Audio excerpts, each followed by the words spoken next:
যিখন ঘৰত মানুহগৰাকীৰ কথা মতে মানুহজন চলে, ভাইজাৰ মতে স্বামী চলে, সেই ঘৰখন বোলে বান্দৰক নচোৱা নিচিনা হয় বোলে। জয় গুৰু শংকৰ সৰ্বগুণাকৰ জাকেৰি নাহিকেও পাম, তোহাৰী চৰণেকো ৰেণুহত কোটি বাৰ এক কৰোঁ প্ৰণাম, তোহাৰী চৰণেকো ৰেণুহত কোটি বাৰ এক কৰোঁ প্ৰণাম। জয় জয়তে সমূহ ভক্তপ্ৰাণ ৰাইজ, সেনৰ ৰূপী নাৰায়ণ সমস্ত আৰু ব্ৰজধামৰ গোপিনী সদৃশ আই মাতৃ হওক। আমি সবাৰতী শ্ৰীচৰণত আমি অকিঞ্চন মহাধমে ভক্তিভৰা সেৱা নিবেদন কৰিছোঁ। আজি আমাৰ পৰম সৌভাগ্য, আমাৰ গুৰুজন ফুকন ককাইদেউ তেখেতৰ গৃহত আজি আমি তেৰাৰ নামক গৃহত এনেধৰণে গীতা পাঠৰ দৰে এটা মহান অনুষ্ঠান আমি আজি অনুষ্ঠিত কৰিবলৈ সুবিধা পাইছোঁ। এয়া পাহাতে আমি তেৰাৰ শ্ৰীচৰণতো সেৱা ধৰিছোঁ, আমাক ইমানখিনি সুবিধা কৰি দিয়াৰ কাৰণে। যি কি নহওক, আমি মংগলাচৰণৰ প্ৰথম কেইযোগামান পদ আমি ইতিমধ্যে আমাৰ পাঠেকী প্ৰভুজনে আওৰালে।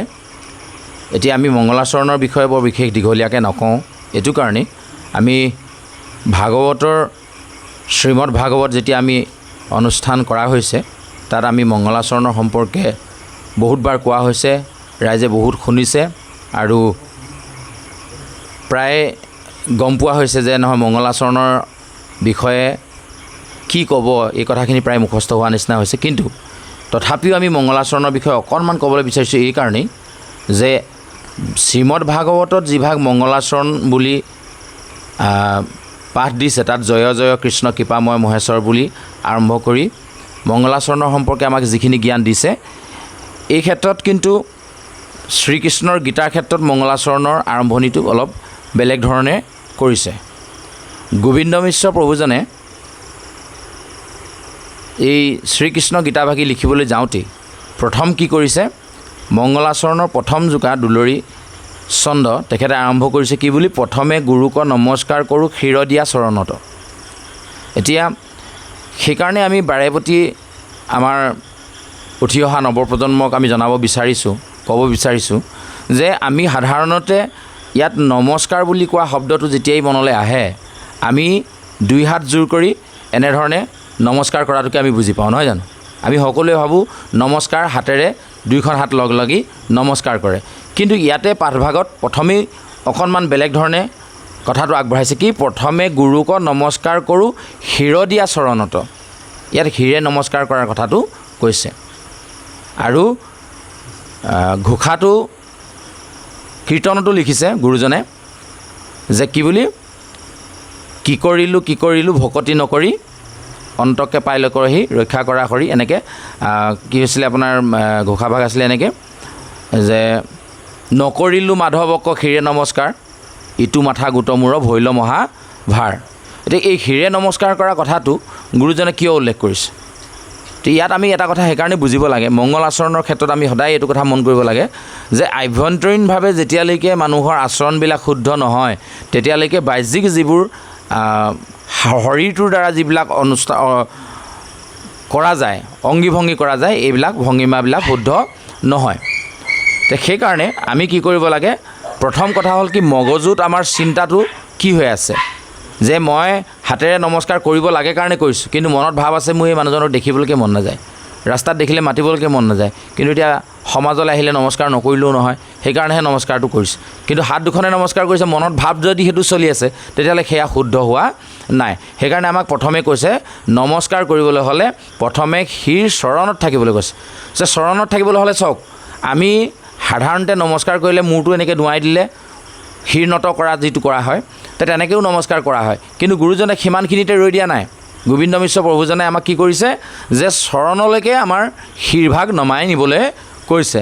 যে যেতিয়া গুৰুজনক আমি নমস্কাৰ কৰোঁ, সেই নমস্কাৰ ভাগ এনেকুৱা হ'ব লাগে যে তেওঁৰ চৰণত গৈ আমাৰ মূৰটো লাগিবগৈ লাগে তেতিয়াহ'লে চাওক আমি কিমান নম্ৰ হ'ব লাগিব কিমান নমনীয় হ'ব লাগিব আৰু সিমানখিনি যেতিয়ালৈকে নহয় তেতিয়ালৈকে আমি হ'লে এটা কথা ক'ব বিচাৰিছোঁ যে সেইজন ব্যক্তিক বিকলাংগ বুলি কোৱা হয় যিজনৰ অংগ এটা নাই শাৰীৰিকভাৱে অংগ নোহোৱাটোক আমি বিকলাংগ বুলি কয় বুলি আমি ভাবিছোঁ কাৰোবাৰ ভৰি এখন নাই কাৰোবাৰ হাত এখন নাই এইটো বিকলাংগ বুলি কয় বুলি আমি বুজি পাইছোঁ কিন্তু মানসিকভাৱেও মানুহ কিছুমান বিকলাংগ থাকিব পাৰে এটা ডাঙৰ কথাটো হ'ল মনৰ অংগ থাকে জানো হাতত যেনেকৈ দেহটোৰ হাত ভৰি নখ আঙুলি চকু কাণ নাক এইবিলাক যেনেকৈ অংগ আছে ইয়াৰে কোনোবা এটা নাথাকিলে আমি শাৰীৰিকভাৱে তেখেতক বিকলাংগ বুলি কওঁ নহয় জানো কিন্তু ইয়াত আজি মানসিকভাৱে বিকলাংগ হোৱা কথাটো আমি এইকাৰণেই ক'ব বিচাৰিছোঁ যে প্ৰথমে গুৰুক নমস্কাৰ কৰা কথাটোক লৈ কৈছোঁ যে কথাটো তাৰ পৰাই আহিছে যে গুৰুজনক নমস্কাৰ কৰিবলৈ যাওঁতে যেতিয়া মানসিকভাৱে আমি সম্পূৰ্ণ সুস্থ নহ'ম তাৰমানে মনৰ ভাৱ যেতিয়া খেলি মেলি থাকিব তেতিয়াহ'লে আমি নমস্কাৰ কৰা নকৰা একেটাই হ'ব সেইকাৰণে ইয়াত প্ৰথম কথা মানসিকভাৱে সম্পূৰ্ণ গুৰুজনৰ ওচৰত আমি নত হ'বলৈ কৈছে যেতিয়ালৈকে মনত ভাৱনাটো শুদ্ধ নহ'ব তেতিয়ালৈকে কিন্তু আমি মানসিকভাৱে বিকলাংগ হৈ থাকিম এতিয়া আমি নিজক সোধোৱা হওক আমি সঁচাকৈ মানসিকভাৱে শুদ্ধ মানে শক্তিশালী নে আমি আচলতে বিকলাংগ যে কথাষাৰি এইকাৰণেই ক'ব বিচাৰিছোঁ যে গুৰুজন বুলি আমি যিজনক কৈ আছোঁ জগতগুৰু শ্ৰীমন্ত শংকৰদেৱৰ কথা আমি সদায় কৈ আছোঁ আৰু মনেৰে তেখেতক আমি মানিব পাৰিছোঁনে নাই যেতিয়ালৈকে মনেৰে আমি তেখেতক মানিব নোৱাৰোঁ তেতিয়ালৈকে আমি জানি ল'ব লাগিব যে আমি মানসিকভাৱে বিকলাংগ কথাষাৰ এইটো কাৰণে কোৱা হৈছে যে আমি সাধাৰণতে জগতগুৰু বুলি আমি শংকৰ গুৰুজনক কওঁ কিন্তু ভিতৰি গুৰুজনে যিবোৰ কথা যিবোৰ কাম আমাক নকৰিবৰ কাৰণে নিৰ্দেশ দিছে সেই কামবোৰকে আমি ভিতৰি কৰি থাকোঁ যে এনেধৰণে যদি কৰ্ম কৰি থাকোঁ তেতিয়াহ'লে আমি গুৰুজনক অৱমাননা কৰা হ'ব তাৰমানে আমি মানসিকভাৱে বিকলাংগ হৈ পৰিম এতিয়া আমি নিজক সেই জেগালৈ লৈ যাব লাগে আমি বিকলাংগ হৈ থাকিম নে সম্পূৰ্ণ অংগৰে সুস্থ হৈ থাকিম এতিয়া এই কথাটো আমি এইটো কাৰণে কৈছোঁ যে গুৰুক নমস্কাৰ নকৰিলে গুৰু নহ'লে যিকোনো বিদ্যা কেতিয়াও সম্পূৰ্ণ হ'ব নোৱাৰে তাৰ উদাহৰণ মহাভাৰতত কেইবাটাও আছে যেনেধৰণে কৰ্ণই পৰশুৰামৰ ওচৰত মিছা কথাৰে গৈ শিক্ষা ল'বলৈ বিচৰাৰ কাৰণে কৰ্ণৰ যিখিনি শিক্ষা সেইখিনি ভৱিষ্যতে কামত নাহিছিলে তাৰমানে গুৰুক অৱমাননা কৰিছিলে একলব্য তাৰ এটা উদাহৰণ একলব্যই গুৰুৱে অনুমতি নিদিয়াকৈ চুৰ কৰি বিদ্যা গ্ৰহণ কৰাৰ কাৰণে শেষত গৈ যিটো আঙুলিৰ জোৰত ধনুহৰ চলাব পাৰিছিলে সেই আঙুলিটোকে গুৰুক দক্ষিণা হিচাপে দি দিবলগীয়া হ'ল যে এইবোৰ মানসিক বিকলাংগ কথা আমাক শাস্ত্ৰই বৰ সুন্দৰভাৱে আমাক উপস্থাপন কৰি গৈছে গতিকে এতিয়া আজিৰ তাৰিখত আমি কি কৰিব লাগে আজিৰ তাৰিখত কৰিবলগীয়া কামটো এইটোৱেই হৈছে যে আমি যাতে গুৰুজনৰ ক্ষেত্ৰত কোনো কাৰণতে মানসিকভাৱে বিকলাংগ হ'বলগীয়া নহয় তাৰ কাৰণে আমি গুৰু সেৱা ভাগ শুদ্ধকৈ কৰিব পাৰিবৰ কাৰণেই প্ৰথমেই আমাক গোবিন্দ মিশ্ৰ প্ৰভুজনে ক'লে যে প্ৰথমে গুৰুক নমস্কাৰ কৰোঁ শিৰ দিয়া চৰণত যাৰ উপদেশে জ্ঞানক প্ৰকাশে গোচয় অবিদ্যা যত গুৰু নহ'লে অবিদ্যা কেতিয়াও নাশ হ'ব নোৱাৰে সেইকাৰণে আমাক স্কুলত সদায় শিকাইছে অচতু মা সৎ গময়ং তমসু মা জ্যোতি গময়ং মৃত্যু মা অমিতং গময়ং ওম শান্তি শান্তি শান্তি কিয় কৈছে তাৰমানে তমহ মানে কি আন্ধাৰ তমসা মানে আন্ধাৰ তমসু মা জ্যোতি গময়ং তাৰমানে আন্ধাৰৰ পৰা পোহৰলৈ যিজনে বাট দেখুৱাব পাৰে সেইজনক গুৰু বুলি কোৱা হৈছে তাৰপিছত কি কৈছে অসতু মা সৎ গময়ং অসত্যৰ পৰা সতলৈ যিজনে লৈ যাব আমাক অসৎ পথৰ পৰা সৎ পথলৈ যিজনে আমাক বাট দেখুৱাই লৈ যাব সেইজনক গুৰু বুলি কৈছে তমসু মা জ্যোতি গময়ং তাৰমানে আন্ধাৰৰ পৰা পোহৰৰ বাট দেখুৱাজনক গুৰু বুলি কৈছে মৃত্যু মা অমিতং গময়ং মৃত্যুমুখী মানুহজনকো অমৃত খুৱাই ডাঙৰ কৰি মানে জীয়াই তোলাৰ নিচিনা যিজনে কৰিব পাৰে তেওঁকে গুৰু বুলি কোৱা হৈছে তেতিয়াহ'লে চাওকচোন গুৰুক স্থান কিমান ওপৰত দিয়া হৈছে আমি তেনেধৰণে দিছোঁনে যদি নাই দিয়া তেতিয়াহ'লে গীতা শাস্ত্ৰৰ ভিতৰলৈ আমাক সোমাবলৈ গোবিন্দ মিশ্ৰ প্ৰভুজনে পাৰ্মিশ্যনেই দিয়া নাই গতিকে প্ৰথমেই গোবিন্দ মিশ্ৰ প্ৰভুজনে আমাক আৰম্ভণিতে এই কথাখিনি ক'লে যে যাৰ উপদেশে জ্ঞানৰ প্ৰকাশে গোচৰ অবিদ্যা যত অবিদ্যাসমূহ নাশ কৰিবলৈ হ'লে প্ৰথম আমাক গুৰু লাগিব সেয়া আমি আদিগুৰু পিতৃ মাতৃকে আদি কৰি শিক্ষাগুৰু দীক্ষাগুৰু এনেধৰণে বিভিন্ন গুৰু আমি আমাৰ জীৱনত আমি লগ পাম। এই গুৰুসকলক আমি যেনেধৰণে কওঁ, যি শিক্ষা দিছে তেওঁ শিক্ষাগুৰু, যি দীক্ষা দান কৰিছে তেওঁ দীক্ষাগুৰু, পিতৃ মাতৃ আদিগুৰু বুলি এইটো কাৰণে কোৱা হৈছে। প্ৰথম মাত মাতিবৰ কাৰণে প্ৰথম পিতৃ পৰিচয় মাতৃ পৰিচয় নহ'লে আমি যিহেতু এই সংসাৰত জাৰজ হৈ থাকিম, গতিকে এই গোটেই প্ৰথম চকু মেলাৰ যিটো জ্ঞান পিতৃ আৰু মাতৃয়ে দিয়ে, সেইকাৰণে পিতৃ মাতৃক আদি গুৰু বুলি কোৱা হৈছে। এই ধৰণে যদি আমি গুৰুৰ চিন্তাটো মনত আমি শুদ্ধভাৱে ল'ব নোৱাৰোঁ, তেতিয়াহ'লে আমি মানসিকভাৱে বিকলাংগ হৈ থাকিম। ইয়াৰ পাছত আৰু এটা ইমান ধুনীয়াকৈ কৈছে চাওক, ছদ্মবেশ ধৰি মহাভাগৱত লোকক কৰা নিস্তাৰ, যে ভগৱন্তই ছদ্মবেশত আহি মহাভাগৱতৰ যোগেদি আমাক উদ্ধাৰ কৰিছে বুলি কৈছে। আৰু গোবিন্দ মৎস্য প্ৰভুজনে পোনেই সেইজন গুৰুক প্ৰণাম জনাইছে যিজন পৰম গুৰু পৰমেশ্বৰ বুলি কোৱা হয়, যাৰ ছদ্মৰূপত তেখেতে আহি বানময় মূৰ্তি হিচাপে ভাগৱতত প্ৰতিষ্ঠিত হৈ আছে বুলি আমাক ক'লে। তো এইখিনিলৈকে আমি গীতাৰ যোগেদি যিশাৰী আমাৰ মংগলাচৰণ আগবাঢ়িছে ইমানখিনিলৈকে আগবঢ়াইছোঁ। তাৰ পাছত আৰু এশাৰী কথা আমাৰ থাকি গৈছে। এই কথাষাৰ আমি এইটো কাৰণে ক'ব বিচাৰিছোঁ, এই কথাষাৰ আমাৰ মহাধৰ্মৰ নিজৰ মনত এভাগ মানে সংশয় ৰৈ গৈছে, সেইকাৰণে সুধীৰ সমাজলৈ আমি কথাষাৰ আগবঢ়াইছোঁ। আমি যেনে তেনে আমাৰ নিজৰ জীৱনত খাপ খাব পৰাকৈ কথাষাৰ মাত্ৰ মিলাইহে লোৱা হৈছে। গতিকে আমি সুধীৰ সমাজলৈ আজি আমাৰ যিসকল সামাজিক মাধ্যমৰ প্ৰচাৰ কৰোঁতা আমাৰ মাজত উপস্থিত আছে, ইয়াৰ পাছতে তেওঁলোককো আমি ধন্যবাদ জনাইছোঁ, তেওঁলোকৰ চৰণতো আমি সেৱা ধৰিছোঁ যে তেওঁলোকে এই কথাখিনি অসমৰ বিভিন্ন প্ৰান্তৰ লগতে ভাৰতবৰ্ষৰ সমগ্ৰ ৰাজ্যবিলাকলৈকে যিয়ে উপভোগ কৰি ভাল পায় সকলোৰে ওচৰলৈ এইবিলাক বাৰ্তা লৈ গৈছে। গতিকে ইয়াৰ পাছতে তেওঁলোকলৈকো ধন্যবাদ জনাইছোঁ। আৰু তেওঁলোকৰ যোগেদিয়ে আমি সুধীৰ সমাজলৈ যিসকলে এনেধৰণে ভাগৱত কথা শুনি ভাল পায় তেওঁলোকলৈ আমি আগে বঢ়াইছোঁ যে আমাৰ কথাটোকে সত্য বুলি ধৰিব নালাগে। ইয়াত এষাৰ কথা আমাক গোবিন্দ মিশ্ৰ প্ৰভুজনে আমাক ক'লে যে যিটো গৃহবাস ভাজ্যাৰেখে দাস কহিউত পৰম আজ্ঞা বানৰক যেন নৰ্তকে নচাৱে স্বামীক নচাৱে ভাজ্যা। ইয়াত আমাৰ কথাষাৰ এনেকৈ কৈছে যে যিটো গৃহত যিখন ঘৰত মানুহগৰাকীৰ কথা মতে মানুহজন চলে, ভাজ্যাৰ মতে স্বামী চলে, সেই ঘৰখন বোলে বান্দৰক নচোৱা নিচিনা হয় বোলে। নৰ্তকীজনে যেনেকৈ বান্দৰটোক যেনেকৈ নচুৱাই ফুৰে তেনেকৈ নচোৱা বুলি ক'লে। যে এই কথাষাৰ আমাৰ মানি ল'বলৈ আমাৰ অসুবিধা লাগিছে। কেলৈ? ধৰি ল'লোঁ আমাৰ গৃহখনে, আমাৰ ঘৰত আমাৰ মানুহগৰাকী ধৰি ল'লোঁ শিক্ষয়িত্ৰী, প্ৰধান শিক্ষয়িত্ৰী, আৰু মোৰ একোৱেই নাই, অকণো মোৰ শিক্ষাগত অৰ্হতা নাই, সাধাৰণভাৱে আমি হাজিৰা চাজিৰা কৰি খোৱা মানুহ, আমি ভালকৈ হিচাপ নিকাচখিনিকে কৰি চলাব নোৱাৰোঁ। তো তেনেহ'লে এই শিক্ষয়িত্ৰীগৰাকীৰ কথা আমি ঘৰত শুনিম নে নুশুনিম? যে বহু মানুহৰ ঘৰত তেনেকুৱা দেখিছোঁ আমি, মানুহগৰাকী ভাল উচ্চপদস্থ বিষয়া, মানুহজন বিশেষভাৱে চাকৰি বাকৰি বা পঢ়া শুনা নহয়, তেতিয়া সেই মানুহ ঘৰত মানুহগৰাকীয়ে যিধৰণে ঘৰখন চলাব সেইধৰণে চলিবলৈ নাই কোৱা নেকি তেতিয়াহ'লে শাস্ত্ৰই? তেতিয়া সেইধৰণে চলিলে তেতিয়াহ'লে কি ঘৰখন বান্দৰৰ নচোৱা নিচিনা হ'ব নেকি সেই ভাজ্যাৰ মতে যদি চলোঁ? তো আমি কথাষাৰ এনেকৈ পোনাই লৈছোঁ যে ইয়াত ভাজ্যা বুলি যদি আমি নিজৰ দেহটোক ধৰি লওঁ, দেহটোক যদি আমি ভাজ্যা হিচাপে ধৰি লওঁ আৰু আত্মাটোক যদি স্বামী হিচাপে ধৰি লওঁ, তেতিয়াহ'লে আমাৰ বুজিবলৈ সুবিধা হ'ব নেকি? আমি সুধীৰ সমাজলৈ কথাখিনি আগে বঢ়াইছোঁ যে এইখিনি শুদ্ধ বুলি ধৰি ল'ব নালাগে। যে যদি আমি দেহটোক ভাৰ্যা হিচাপে ধৰি লওঁ আৰু আত্মাটোক যদি আমি স্বামী হিচাপে ধৰি লওঁ, তেতিয়াহ'লে আমাৰ বুজিবলৈ সুবিধা হ'ব যে দেহটোৱে ভাল পোৱা কৰ্মখিনি যদি অহৰ্নিশে কৰি থাকে, তেতিয়াহ'লে আত্মাটোৱে কিন্তু অশান্তিত ভুগিবলগীয়া হ'ব পাৰে। তাৰ কাৰণে হয়তো গোবিন্দ মিশ্ৰ প্ৰভুজনে এনেকৈ কৈছে যে যিটো বস্তু আমাৰ শৰীৰটোৱে ভাল পায়, যদি অকল সেইটোতে আমি গুৰুত্ব দি থাকোঁ, কিন্তু ভিতৰৰ চৰাত থকা যিটো আত্মাটোৱে বিচৰা যিখিনি কথা, এইখিনি যদি শৰীৰটোৱে দিবলৈ নিবিচাৰে, তেতিয়াহ'লে আমাৰ অসুবিধা হ'ব। যেনে উদাহৰণ এটা নিদিলে আমাৰ ভাল নাপায় ৰাইজে, গতিকে আমি উদাহৰণটো দিব বিচাৰিছোঁ এনেধৰণে।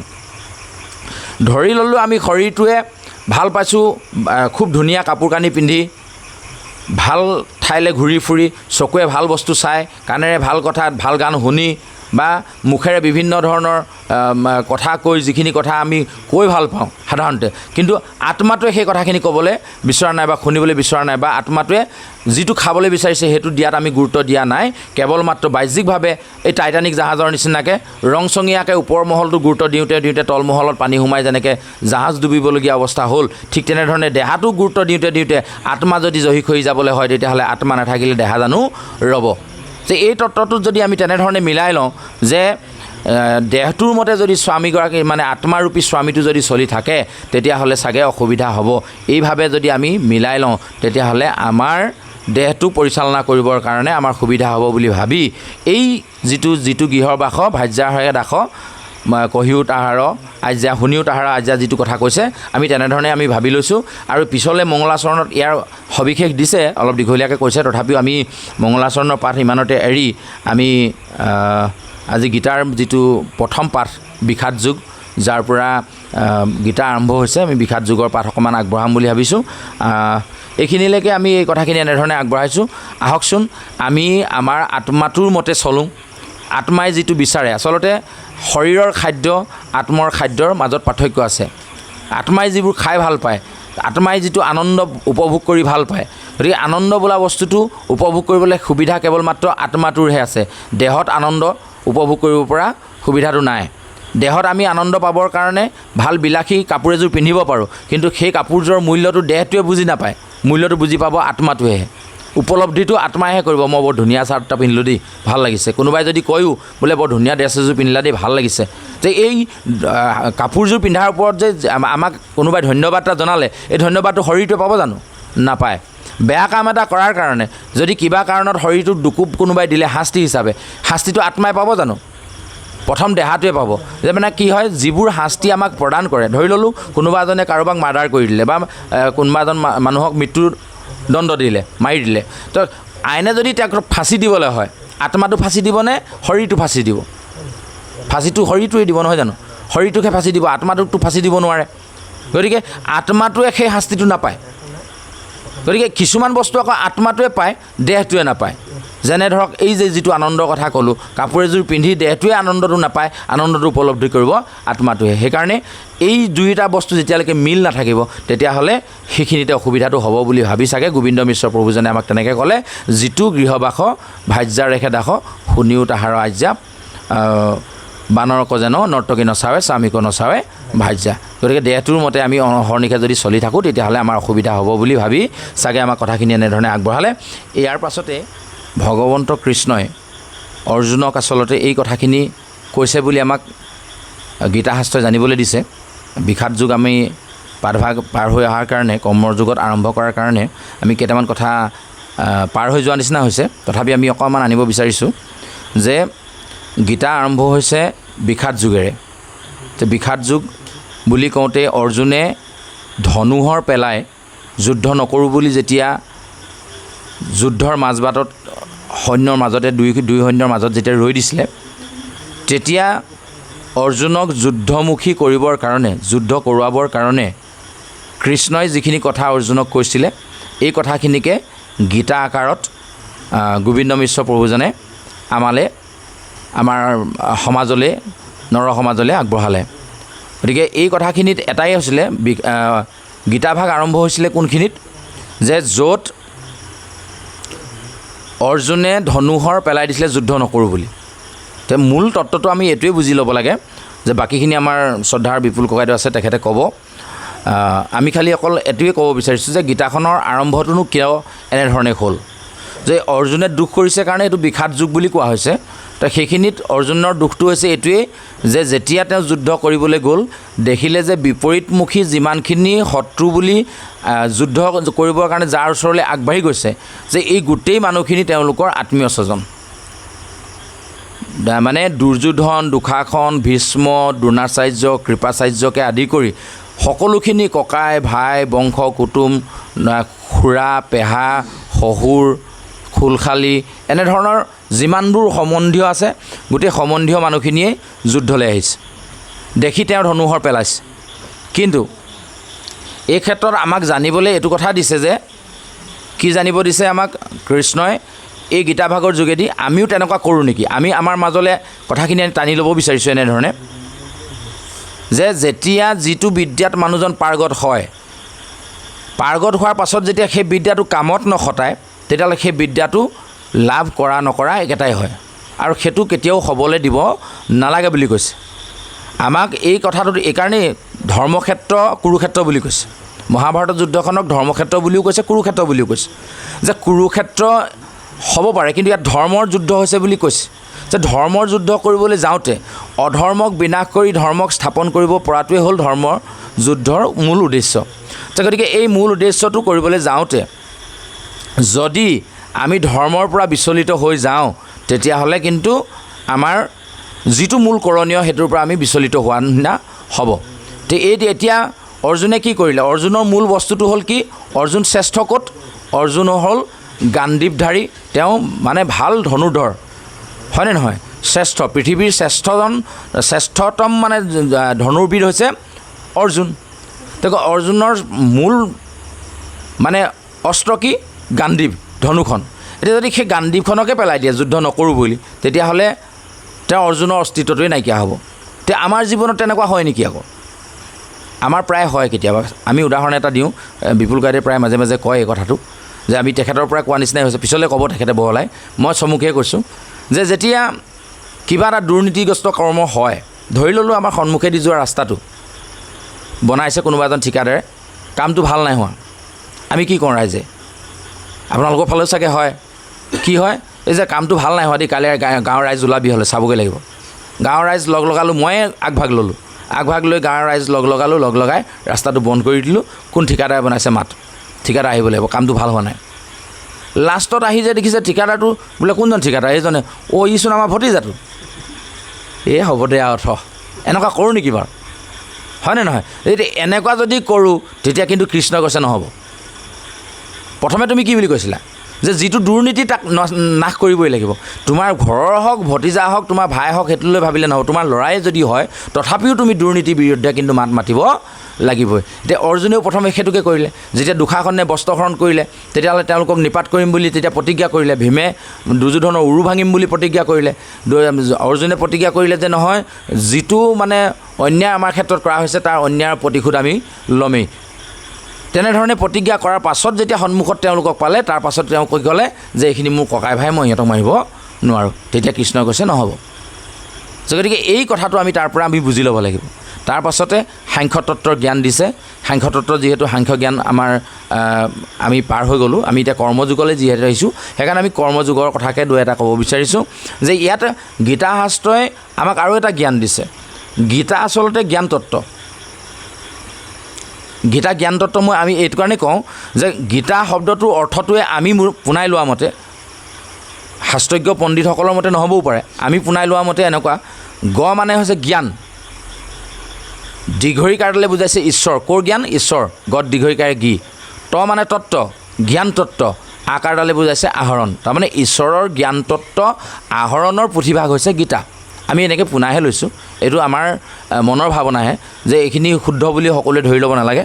সুধী সমাজে তাৰ আমাক মানে পৰামৰ্শ দিব বুলি ভাবিছোঁ। আমি অজানিতে ৰৈ যোৱা ভুলবিলাকৰ গঠনমূলক সমালোচনাৰে আমাক আগবাঢ়ি যোৱাত সুবিধা কৰি দিব বুলি আমি সুধী সমাজলৈ কথাবিলাক আগবঢ়োৱা হৈছে। তো এইখিনিত কথাটো হৈ গ'ল কি, সেই গীতাত ভগৱন্তৰ জ্ঞান তত্ত্ব আছে। ভগৱন্তই কি জ্ঞান দিছে প্ৰথমে অৰ্জুনক? যে কৰ্মই শ্ৰেষ্ঠ। প্ৰথম কৰ্মযুগত তেওঁক এটা বস্তু বুজাইছে, প্ৰাকে প্ৰকাৰে বিভিন্ন ধৰণৰ উদাহৰণ দি তেখেতক এটা কথা স্পষ্ট কৰিব বিচাৰিছে যে কৰ্ম শ্ৰেষ্ঠ। কিয় কৈছে? যে কৰ্ম নকৰাকৈ কোনো থাকিবই নোৱাৰে। এতিয়া যে আমি ইয়াত বহি আছোঁ, বহি থকাটো এটা কৰ্ম। আমি কথা কাণেৰে শুনি আছোঁ, এইটো শুনি থকাটো এটা কৰ্ম, নহয় জানো? আমি যদি বিচনাত শুই আছোঁ, শুই থকাটো এটা কৰ্ম। আমি ভাত খাইছোঁ, সেইটোতো এটা কৰ্ম। আমিতো নোখোৱা নোবোৱাকৈ থাকিব নোৱাৰোঁ, আমিতো খাবই লাগিব। গতিকে এই খোৱা কৰ্মটো আমি কৰিমেই। সেইকাৰণে কৰ্ম নকৰাকৈ কোনো থাকিব নোৱাৰে কাৰণে কৰ্মটো শ্ৰেষ্ঠ বুলি কৃষ্ণই প্ৰথমে অৰ্জুনক কৰ্মযোগৰ যোগেদি জ্ঞানটো দিছে। কিন্তু ইয়াৰ পিছৰ যিটো অধ্যায়, তাতে দিলে জ্ঞান যোগ। এটাকে যোগ কৰি নি আছে। ইয়াত 18টা অধ্যায় আছে, 18টা যোগ কৰিছে।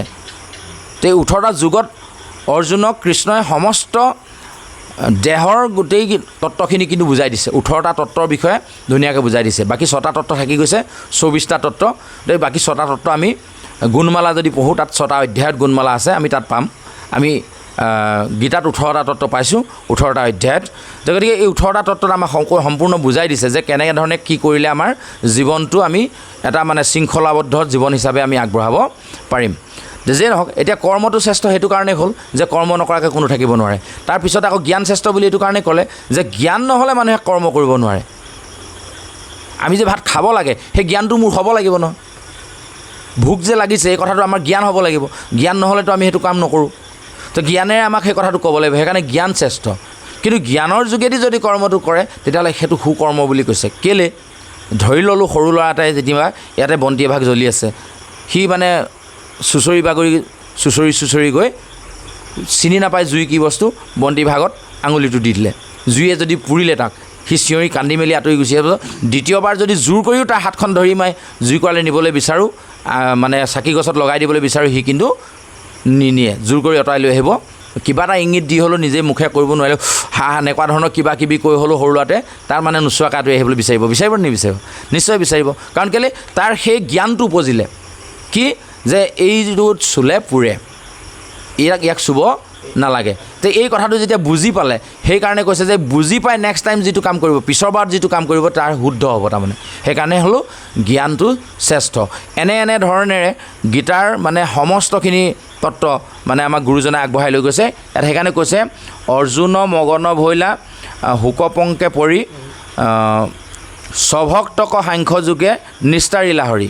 যে দুখখিনি নাইকিয়া কৰিবৰ কাৰণে প্ৰথমে সাংখ্যযোগ ক'লে, সাংখ্যযোগৰ পিছত এতিয়া কৰ্মযোগ কৰি বহু 3য় অধ্যায় হেনয় কৃষ্ণৰ পদে কৰো প্ৰণিপাত কৰ্মযোগ কহি বহু 3য় অধ্যায়ত অৰ্জুনে বুলন্ত শুনি উকমহাভাগ জ্ঞানৰ প্ৰশংসা কৰিলা হাক। জ্ঞানটোকটো আগ কৰি দিলা। এতিয়া ইয়াৰ পিছত আকৌ কৰ্মটো তুমি শ্ৰেষ্ঠ বুলি কৈছা, কিয় কৈছা? এতিয়া এই কথাটো অৰ্জুনে সুধিছে। তাৰপিছত কৈছে আচুক বিস্তৰকাল মৰণ সময় ব্ৰহ্মক স্মৰীয়া মৰি ব্ৰহ্মপদ পায় পাছে আৰু কৰ্ম কৰি বেক পাৱে পুন তোমাৰ বাক্যক বুজি বাক পাৰে কোন যুদ্ধ হিংসাত্মক কৰ্ম ঘোৰ অনিৰ্বাৰ তাত কেনে মোক প্ৰৱৰ্তোৱা বাৰম্বাৰ। এতিয়া অৰ্জুনে আপত্তি কৰিছে যে যুদ্ধটোতো হিংসাত্মক কাৰ্য, হিংসাটো তুমি মোক বাৰেপতি কিয় কৰোৱাইছা এইবুলি তেওঁক কৈছে। কিন্তু পিছলৈ আমাক উত্তৰখিনি দিব কিয়নো তেওঁক হিংসাটো কৰাব বিচাৰিছে। আমি খালি মূল তত্ত্বটো এইটোকে কৈ দিলোঁ যে এইখিনি কৰোৱাৰ মূল উদ্দেশ্য এটাই হৈছে ধৰ্মক স্থাপন, অধৰ্মক বিনাশ। সেইকাৰণে আমাক সংস্কৃতত মহাভাৰতত আৰম্ভ কৰোঁতে এভাগী শ্লোক খুব সুন্দৰকৈ আওৰাইছে। য়দা হি ধৰ্মস্য গ্লানিৰ্ভৱতি ভাৰত অভ্যুত্থানম অধৰ্মস্যম তদাত্মানম সৃজম্যহম পৰিত্ৰাণায় সাধূনাম বিনাশায় দুষ্কৃতম ধৰ্ম সংস্থাপনাথায় সম্ভৱামি যুগে যুগে। কৈছে যে যেতিয়াই ধৰ্মৰ বিনাশ হ'ব, অধৰ্মৰ প্ৰাদুৰ্ভাৱ হ'ব, হিংসা ধৰ্ম প্ৰৱৰ্তিত হ'ব, এই গোটেইখিনি নাশ কৰি ধৰ্মক স্থাপন কৰিবৰ কাৰণে ভগৱন্তই তেতিয়াই এই ধৰাধামত অৱতাৰ ল'ব। আৰু সেই উদ্দেশ্যেই তেখেতে এই কথাখিনিলে আমাক নিব বিচাৰিছে যে কৰ্মটো এইটো কাৰণেই কৰিব লাগিব, যুদ্ধ হিংসাত্মক ধৰ্ম হ'লেও কৰিব লাগিব, কিয় যে ধৰ্মটো স্থাপন হ'বই লাগিব। এতিয়া এই কথাখিনি আমাৰ নিজৰ মাজলৈ যদি আমি পোনাই লওঁ যে মহাভাৰতৰ যুদ্ধখনৰ কথা যদি আমি নাভাবি নিজৰ দেহৰ মাজত য'ত চলি থকা যুদ্ধখনৰ কথা আমি ভাবি লওঁ, তো এইটো কাৰণে আমি ক'ব বিচাৰিছোঁ যে আধ্যাত্মিক তত্ত্বত মহাভাৰতৰ যুদ্ধ তাহানি যুগতে হ'ল। সেই মানে মহাভাৰতৰ দিন নাই, সেই অযোধ্যাও নাই, ৰাম ৰাৱণো নাই, আৰু সেই অযোধ্যাও নাই, দশৰথ কি কয় আমাৰ হস্তিনাপুৰো নাই না, মানে অযোধ্যা নাই, হস্তিনাপুৰ নাই না বোলে নহয় আমাৰ কি বুলি কয় এইডোখৰ ইন্দ্ৰপ্ৰস্থও নাই। এতিয়াতো সেইবোৰ ঠাইৰ নাম বেলেগ বেলেগ হ'ল। তো এই তাহানিৰ যুগবোৰ নাই আৰু সেই যুদ্ধও নাই এতিয়া। তো সেই তাহানি নোহোৱা কথাখিনি আমি পঢ়ি থাকি আমাৰ কি লাভ হ'ব? তো আমাক কথাখিনি আমি এইকাৰণেই দিছে বুলি ভাবি লৈছোঁ যে তেনে এখন মহাভাৰত আমাৰ দৈনন্দিন জীৱনত আমি কৰিয়ে আছোঁ। কথাষাৰ এইকাৰণে কৈছোঁ যে আমাৰ দেহত 2টা গুণ সদায় থাকে, এটা হ'ল হিংসাত্মক গুণ আৰু এটা হ'ল অহিংসা। মানে কি হৈছে আমাৰ এটা দৈবিক গুণ, এটা আখৰিক গুণ। এই 2টা গুণৰ মাজতে আমি সমস্ত মানৱ জাতিটো ৰাতিপুৱাৰ পৰা গধূলিলৈকে চলি আছোঁ।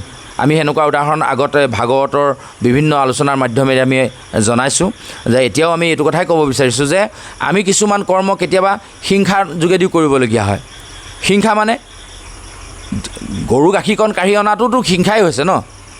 গৰুটোৱে গাখীৰকণ দিছে পোৱালিটোৰ কাৰণে, আমি যে কাঢ়ি আনিছোঁ সেইটোতো হিংসা কৰা নাই হোৱা নেকি? বহুতে এনেকৈ কয় যে গৰুজনীক আমি বেছি গাখীৰ ওলাবৰ কাৰণে খাদ্য বেছিকৈ দিছোঁ, হাতীটোকো দিছোঁ খাদ্য তেনেকৈ। আমি হাতী গাখীৰ খীৰাওঁ নেকি? হাতী গাখীৰ খাওঁ নেকি? নাখাওঁ নহয়, নহয় জানো? আমি ঘোঁৰা গাখীৰ খাওঁ নেকি? নাখাওঁ নহয়। ঘোঁৰাও পোৱালিটোৰ কাৰণে যথেষ্ট যিখিনি গাখীৰ সেইখিনিয়ে পাইছে। ঘোঁৰাটো আমি গাড়ী টনাবৰ কাৰণে বিভিন্ন খাদ্য নিদিওঁ নি? খাদ্য বেছিকৈ তাকো খুৱাওঁ, গাখীৰ বৃদ্ধি তাৰো হয়। তেতিয়াহ'লে পোৱালিটোৰ কাৰণেহে হয়। তেতিয়া পোৱালিটোৰ মুখৰ পৰা গাখীৰখিনি কাঢ়ি অনাটো হিংসা ধৰ্ম নহয় নি? কিন্তু আমি সেইটো কৰিছোঁ, নাই কৰা জানো? গতিকে আমি এনেকুৱা ধৰণৰ মানে দৈনন্দিন জীৱনত বিভিন্ন ধৰণৰ এনেকুৱা আমি কৰ্ম কৰি আছোঁ। গতিকে এই কৰ্মবোৰৰ আমাৰ আচলতে হিংসা ধৰ্মৰ মাজতে সোমাই আছে। আৰু তাক বিপৰীতে আমাৰ ধৰ্মই কি কৈ আছে সেইখিনিক যদি আমি উপস্থাপন কৰি ল'ব পাৰোঁ, ধৰ্মক যদি ওপৰত আনিবলৈ পাৰোঁ, তেতিয়াহ'লে আমাৰ সুবিধা হ'ব। এইখিনিতে আমি এটা কথা কৈ থৈ দিওঁ যে আজিৰ তাৰিখত ভাগৱতৰ ঢৌ চাৰিওফালে ইমান বেছিকৈ হৈছে, তথাপিও আজিৰ তাৰিখত ভাগৱতৰ প্ৰভাৱ মানুহৰ মাজত যে সুদৃঢ়ভাৱে পৰা নাই, তাৰ কাৰণে হয়তো চাগে কিবা এটা নহয় ক'ৰবাত কেৰুণ থাকি গৈছে। যিহেতু অনাগত দিনত আমি এতিয়া যিহেতু আমি খেতিলৈ আগবাঢ়ি আছোঁ, খেতিৰ লগত উদাহৰণ এটা দি আমি কথাষাৰ এনেকৈ ক'ব বিচাৰিছোঁ যে এইখিনিত আমাৰো কিছু দুখ থাকি যাব পাৰে, মানে সেইকাৰণে কথাষাৰ উল্লেখ কৰা হৈছে। কথাটো এনেকুৱা যে খেতি ভাল হ'বলৈ হ'লে 3টা বস্তু তাৰ শুদ্ধতাত লাগিব। 1 নম্বৰ, খেতিয়কজন ভাল হ'ব লাগিব, খেতি কেনেকৈ কৰে ভাল ধৰণে জানিব লাগিব, নহয় জানো? জানিব লাগিব। আৰু 2 নম্বৰ কথাটো হ'ল কি বীজটো ভাল হ'ব লাগিব। যদি বীজটো ভাল নহয়, খেতি কৰোঁতাজন ভাল হ'লেও খেতি ভাল নহ'ব। আৰু 3 নম্বৰ কথাটো হৈ গ'ল কি বীজো ভাল যেনিবা, খেতিয়কজনো ভাল, কিন্তু মাটিখিনি বেয়া, তেতিয়াও কিন্তু ধান বা খেতি ভাল নহ'বও পাৰে। এতিয়া এই কথাটো আমাৰ ভাগৱতৰ ক্ষেত্ৰতো চাগে হৈছে। কথাটো এইকাৰণে ক'ব বিচাৰিছোঁ, ভাগৱতত বীজ আছে, সি কেতিয়াও বেয়া হ'ব নোৱাৰে। কাৰণ ভাগৱতত প্ৰকৃততে ভগৱন্তই বানময় মূৰ্তি হিচাপে প্ৰতিষ্ঠিত হৈ আছে। গতিকে ভাগৱতৰ বীজ কেতিয়াও অশুদ্ধ বা বেয়া হ'বই নোৱাৰে। তে বাকী থাকিল খেতি কৰোঁতাজন আৰু পথাৰডোখৰ। এতিয়া যদি খেতি কৰোঁতা কোনজন? যিজনে আলোচনা কৰি কথাখিনি ভাগৱতৰ পৰা উলিয়াই আনিছে, সেইজন হ'ল খেতিয়ক। তেতিয়া আমাকো ধৰিব পাৰে, বিভিন্ন ধৰণৰ আলোচকসকলকো ধৰিব পাৰে। আমিতো আলোচকৰ শাৰীত নপৰোৱেই। মনৰ সংশয়বোৰ দূৰ কৰিবৰ কাৰণে এনেকৈ আহোঁতে সমাজে টানি আনি এই অনুষ্ঠান এনেকুৱা ধৰণৰ জেগা পোৱাইছেহি কাৰণেহে সমাজৰ জোৰতহে আগবাঢ়ি গৈ থকা হৈছে, কিন্তু আমি আলোচক হিচাপে নহয়। তথাপিও কথাষাৰ এইটো কাৰণে কৈছোঁ যে আমি কওঁতে ভুলকৈ ক'লোঁ, তেতিয়াহ'লে ভাগৱতৰ প্ৰভাৱটো ভুলকৈ পৰিলে। হয়তো চাগে সেইকাৰণে ভাগৱতৰ শুদ্ধ প্ৰভাৱটো সমাজত পৰা নাই। আৰু 3 নম্বৰ কথাটো হৈ গ'ল কি বীজ ভালেই আছে, ভাগৱতৰ বীজ, আলোচকো ঠিক আছে। দামী যিবিলাক আজি অসমৰ স্বনামধন্য যিসকল আলোচক, মহান ব্যক্তিসকল, তেখেতলোকৰ মুখৰ মানে পদ্মহন্তে যিবিলাক কথা নিগৰিত হৈছে, যাৰ যোগেদি সঁচাকৈ সমাজখন উপকৃত হ'ব পৰা সম্পূৰ্ণ 100% সম্ভাৱনা আছে, তথাপিও সমাজ উপকৃত হোৱা নাই। কাৰণ কেলৈ? শ্ৰোতা নামৰ পথাৰখন বেয়া, আমি ভাল ধৰণে শুনিব পৰা নাই, পালন কৰা নাই, তাৰমানে মাটিডোখৰ বেয়া। তো এই 3টা কাৰণত কিন্তু খেতি বেয়া হ'ব পাৰে। গতিকে অনাগত দিনত সেইকাৰণে আমি যাতে ভুল পথে যাবলগীয়া নহয়, সেইকাৰণে সুধী সমাজে গঠনমূলক সমালোচনাই যাতে আমাক শুদ্ধ পথলৈ লৈ আহে, তাৰ কাৰণে আমি আপোনাৰ সবৰ চৰণত আমি এই সামাজিক মাধ্যমৰ জৰিয়তে সেৱাভাগ ধৰা হৈছে। ইয়াৰ পিছতে আৰু এটা আমি কথা ক'ব বিচাৰিছোঁ। আমি পাঠ অকণমান আগবঢ়াব, পাঠ আগবঢ়াই আমি আমাৰ পিছৰজন বক্তা আমাৰ মাজত উপস্থিত আছে, তেখেতলৈ আমি কথাখিনি আগবঢ়াম। এইখিনিতে আৰু এটা কথা আমি কৈ থৈ দিওঁ, যিহেতু কৰ্মযুগৰ সাংখ্যযুগৰ বিষয়ে, গীতাৰ বিষয়ে ইমান দীঘলীয়াকৈ ক'ব পৰা নগ'লেই, কাৰণ কেলৈ পাঠে গ'লেহে গোটেই কথাখিনি উলিয়াব পৰা হয়। সময়ৰ কথা আছে, সময়ৰ প্ৰতি লক্ষ্য ৰাখি যিহেতু আমি আজি আমাৰ গুৰুজনৰ গৃহতে উপস্থিত হৈ আছোঁ, সামাজিক অনুষ্ঠান বা তেনেকুৱা বহল সমাজ হোৱা হ'লে কথাটো বেলেগ। গতিকে সেৱকীৰ ঘৰত থকাৰ কাৰণে আমি এটা সময়ৰ প্ৰতি লক্ষ্য ৰাখি অনুষ্ঠানভাগ সোনকালে সামৰিম। আৰু এইখিনিতে আমি এটা কথা ক'ব বিচাৰিছোঁ যে আমাৰ কিছুমান মনৰ সংশয় থাকে যে কোনটো শুদ্ধ কোনটো ভুল। যেনেকৈ এই অৰ্জুনে গৈ যুদ্ধৰ মাজত যুদ্ধ কৰিম নে নকৰিম, মোৰ মিতিৰ কুটুমখিনিক মাৰিম নে নামাৰিম, এইখিনি মোৰ ঘৰৰ মানুহক মই বধ কৰিম নে নকৰিম, এনেকুৱা দৰে দুদুল্যমান অৱস্থাত থাকে। আমাৰো কিছুমান এনেকুৱা থাকে। উদাহৰণ এটা এইটো কাৰণে ক'ব বিচাৰিছোঁ, অনাগত ভাদ মাহ আহি আছে। ভাদ মাহত আমাৰ ভগৱানবোৰ বোলে আমাৰ নামঘৰৰ পৰা গুচি যায়গৈ। আমাৰ মনত এনেকুৱা ধাৰণা এটা আছে। আপোনালোকে মন কৰিবচোন, হয়নে নহয়? আমাৰ ফালে প্ৰায় হয়, ভাদ মাহ অহাৰ লগে লগে আঠখেলীয়া নামঘৰ, ঢেকীয়াখোৱা নামঘৰলৈ যাবলৈ মানুহৰ তোলপাৰ লাগে। মানে গাঁৱৰ নামঘৰত যেন ভগৱন্ত নায়েই, ভগৱন্ত যেন ঢেকীয়াখোৱালৈ গুচি গ'ল ভাদ মাহত, ভগৱন্ত যেন গুচি গ'ল আঠখেলীয়া নামঘৰলৈ, এনেকুৱা ধৰণৰ এটা ধাৰণাৰ সৃষ্টি হৈ যায় যেন এফালৰ পৰা মানুহবিলাকে তেনেকৈ যাবলৈ আৰম্ভ কৰি দিয়ে। গতিকে এইটো এটা আমাৰ এই যে অৰ্জুনে যিটো দুদুল্যমান অৱস্থাত গৈ পৰিছে, আমাৰো তেনেকুৱা হৈছে নেকি বাৰু? আমি কথাষাৰ জানিবৰ কাৰণেহে কৈছোঁ যে কথাটো হ'ল, চাওক, আমি যাবলৈ মন যায় ভকতৰ সংগ পাবলৈ, সৎসংগ পাবলৈ মন যায় কাৰণে আমি যাওঁ, সেইটো ভাল কথা। ঢেকীয়াখোৱালৈ যোৱাটো মই বিৰোধিতা কৰা নাই, কিন্তু এইটো মনোভাৱ লৈ কেতিয়াও যাব নালাগে যে আমি তালৈহে গ'লে ভগৱন্তক পাম, আমাৰ নামঘৰত নাপাম, এনেকুৱা কোনো কথা নাই। ভগৱন্ত সকলোতে আছে, সৰ্বব্যাপী আছে। সেইকাৰণে কৈছে সমস্ত ভূতত ব্যাপী আছোঁ মই হৰি, সমস্তকে মানিবা তুমি বিষ্ণু বুদ্ধি কৰি। গীতাৰ আৰম্ভণিটো আমাক সেইটোকে ক'লে যে যেতিয়ালৈকে বিষ্ণু বুদ্ধি নহ'ব, বিষ্ণু ভাৱেৰে আমি যদি সকলোকে সমজ্ঞান কৰিব নোৱাৰিম, তেতিয়ালৈকে কিন্তু আমি এই ভাগৱতৰ মাজলৈ আহিবই নোৱাৰিম। গতিকে আমি এই কথাখিনি মনত ৰাখিব লাগিব যে এই দুৰ্দুল্যমান অৱস্থাত যদি আমি আছোঁ, তেতিয়াহ'লে আমি তাৰ পৰা আমি নিজক আঁতৰাই আনিব লাগিব। আমি ভকতৰ সমাজখন বহুলকৈ পাবৰ কাৰণে, সৎসংগ পাবৰ কাৰণে ইয়াৰ পৰা আমি বত্ৰদোৱা গৈছোঁ, আঠখেলীয়া নামঘৰ গৈছোঁ, ঢেকীয়াখোৱা নামঘৰ গৈছোঁ, ঠিক আছে, বৰ ভাল কথা। আমি সংগ পাবৰ কাৰণে গৈছোঁ, সাধুৰ সংগ পাবলৈ, কিন্তু মনত এই ভাৱ লৈ কেতিয়াও যাব নালাগে যে তালৈ গ'লে আমি ভগৱন্তক পাম, আমাৰ গাঁৱৰ নামঘৰত বা আমাৰ নিজৰ ঘৰত বনাই লোৱা সৰু নামঘৰ ভাগত ভগৱন্ত নাথাকে, এনেকুৱা কথা নহয়। ভগৱন্ত সকলোতে আছে, আমি তেওঁক বিচাৰিব জানিব লাগিব। আচলতে যেনেকৈ গাখীৰৰ মাজত ঘিউ থাকে, তাক আমি মঠিব লাগিব বিশেষ পদ্ধতিয়ে, তেতিয়াহে পাম। ঠিক তেনেধৰণে ভকতৰ সংগত আমি ভগৱন্তক মঠিলেহে আমি ভগৱন্তক পাব পাৰিম। গতিকে এই আপাহতে আমি এই কথাখিনি আগবঢ়ালোঁ।